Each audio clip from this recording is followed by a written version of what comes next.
राधे राधे दोस्तों। हर साल अहोई अष्टमी का व्रत कार्तिक मास की कृष्ण पक्ष की अष्टमी को मनाया जाता है। यह व्रत करवा चौथ के 4 दिन बाद आता है। इस दिन माँ अपनी संतान की लंबी आयु के लिए, अच्छे स्वास्थ्य के लिए, अच्छे भविष्य के लिए व्रत की कामना करती हैं और व्रत भी रखती हैं। अहोई अष्टमी का व्रत का पारण शाम को तारों का अर्घ्य देकर होता है। उत्तर भारत में किया जाता है और सबके घर में नहीं होता है। राजस्थान में तो ये विशेष तौर से किया जाता है।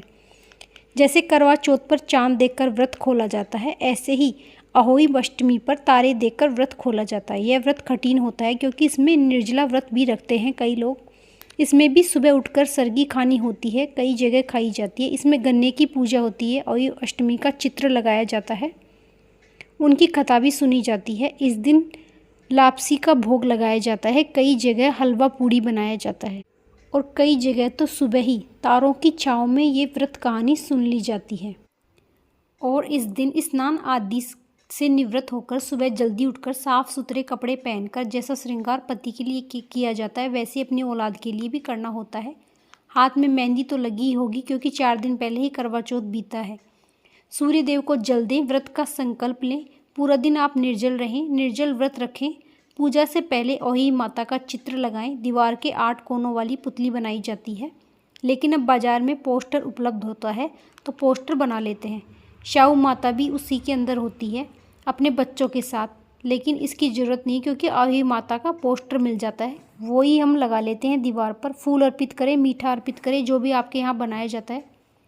फूल, दीप, घी उनके सामने रखें, हाथ जोड़कर प्रार्थना करें अपनी संतान के लिए। हमारे यहाँ राजस्थान में शाम को तारे देखकर ही भोजन करते हैं और अहोई माता की जो माला होती है वो पहनी जाती है दिवाली तक। दिवाली के बाद अच्छा सा वार देखकर उसको उतारा जाता है और उस दिन लापसी का भोग लगाया जाता है। जैसा कि आपको पता है, शाम को तारे निकलते हैं जब तारों को अर्घ्य दिया जाता है। उसके बाद दान भी किया जाता है, ब्राह्मणों को नमस्कार भी किया जाता है, फिर इस व्रत को खोला जाता है। सासू माँ को पैसे और सामान तोहफे में दिए जाते हैं और उसके बाद उनसे आशीर्वाद भी लिया जाता है। तो आप माता रानी को मंदिर में जाकर दे सकते हैं। अहोई अष्टमी पर क्या काम ना करें। मान्यताओं के अनुसार इस दिन व्रत के दौरान कुछ विशेष सावधानियां रखनी होती हैं। इसमें क्या सभी व्रत में रखनी चाहिए। इस दिन आपको मिट्टी से जुड़े कार्य, नुकीली वस्तुओं का इस्तेमाल नहीं करना चाहिए। कपड़े नहीं धोने चाहिए, तारों को अर्घ्य देना चाहिए। स्टील के लोटे का प्रयोग नहीं करना चाहिए, मिट्टी के लोटे से ही अर्घ्य देना चाहिए या तांबे के लोटे से भी दे सकते हैं। सुबह ही भर के रख देते हैं वो कलश। कहा जाता है कि इस दिन बच्चों से लड़ाई ना करें, बच्चों से भी कहेंगे कि माँ का अपमान ना करें। अहोई अष्टमी पर संतान की धन प्राप्ति के लिए चमत्कारी उपाय भी होते हैं, वो भी करने चाहिए। माता को लाल पुष्प अर्पण करने चाहिए। अपने बच्चों की दीर्घ आयु के लिए, लंबी आयु के लिए कामना करें। अहोई अष्टमी पर सूजी का हलवा भी बनाया जाता है। इस दिन गणपति जी की पूजा जरूर करें, उन्हें बेलपत्र अर्पण करें। पीपल के पेड़ के नीचे दीपक जरूर लगाएं, उसकी परिक्रमा भी करें। माता पार्वती और शिव को इस दिन हलवे का भोग जरूर लगाना चाहिए। दूध से उन्हें स्नान कराना चाहिए, अपने बड़ों का आशीर्वाद लेना चाहिए और आपको इस दिन शिवलिंग के पास 5 दीपक जरूर जलाने चाहिए। मंगल के साल में यथाशक्ति संभव हो सके तो 9 बत्ती का दिया जरूर लगाएं ताकि आपके जीवन खुशियों से भरा हो।